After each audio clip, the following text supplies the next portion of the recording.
they just gave me exercises, or they didn't give me any exercises at all.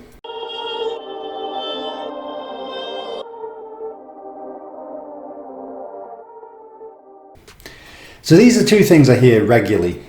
People come in and they'll say, well, I just got exercises, they didn't work, I gave up on them, didn't get anywhere, and it's not good enough. And on the other side of the coin, occasionally I'll see someone in and they'll say that they just did some hands-on stuff, it felt better, they went away, came back, went back again, felt better, but never got given any exercises to do for the long-term kind of components. And both of these two things can be wrong. Certainly the last one, almost certainly always wrong. There are cases where, just doing exercise-based stuff for someone could be completely bob on and correct. If they've got very low levels of pain, pretty good function, able to progress their exercises and move from strength to strength, then that's going to be sufficient.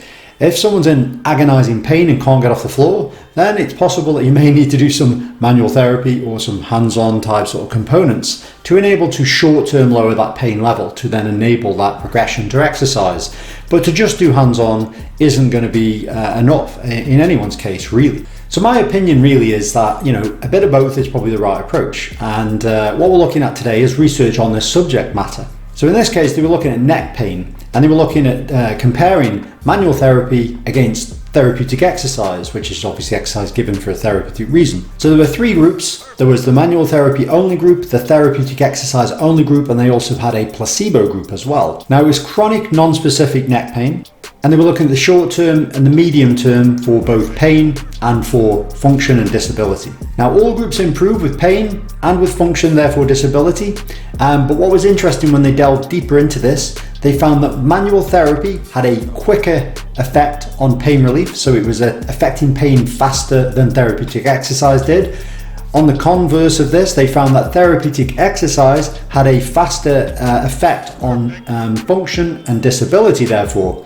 And this makes perfect sense, because if you do manual therapies, then you'll have a short-term pain relieving component. And exercise takes time to obviously achieve disability improvements. And obviously the reason that the therapeutic exercise is better is because it targets that very specifically. Now the manual therapy one will almost by default get that, because you'll lower pain, their function will increase gradually, they'll work themselves up just in a general sense without realizing it.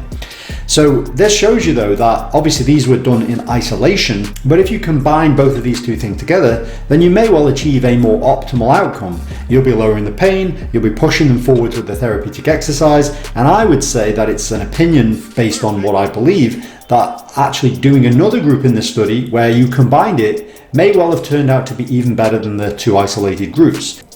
So this is interesting. This shows you again that, just doing manual therapy alone is not necessarily going to be optimal, and not doing therapeutic exercise alone is not going to be necessarily optimal for everybody.